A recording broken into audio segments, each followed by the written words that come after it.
இன்றைக்கி நம்ம என்ன பார்க்க போகிறோம்னா சம்மருக்கு ஹெல்த்தியான பட்டர் மில்க்கு.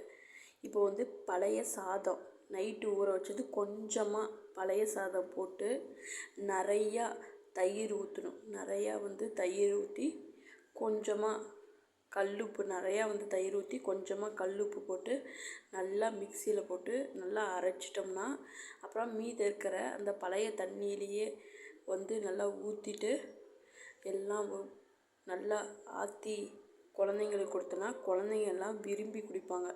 இந்த கொஞ்சமாக பழைய சாதம் போடுறதுனால டேஸ்ட் இன்னும் சூப்பராக இருக்கும். அப்படியே மோர் மாதிரி அப்படியே தண்ணியாட்டம் இது பண்ணி குழந்தைங்களுக்கு கொடுக்கலாம். குழந்தைங்கள்லாம் விரும்பி குடிப்பாங்க. சம்மருக்கு ஹெல்த்தியான ஃபுட்டு. மார்னிங் கொஞ்சமாக ஒரு டம்ளர் டேக் பண்ணிட்டோம்னா நல்லா குளிர்ச்சியாக இருக்கும் உடம்புக்கு. இந்த பழைய சாதத்தில் அவ்வளோ ஒரு நல்ல இது இருக்கிறது. அதனால் எல்லா குழந்தைங்க முதற்கொண்டு எல்லாத்துக்கும் கொடுக்கலாம். டேஸ்ட்டாகவும் இருக்கும். தயிர் ஊற்றி சாப்பிட்டா கொஞ்சம் மதன்னு இருக்கும். இது காலையில் ஒரு மோராக எடுத்துக்கலாம். அங்கே பாருங்கள் தண்ணி மாரி இருக்குது. இதை எடுத்து குடிச்சிக்கலாம். குடித்தா டேஸ்ட்டாக இருக்கும். இதை ட்ரை பண்ணுங்கள். சம்மருக்கு தேவையான ஹெல்த்தியான ஃபுட்டு இது.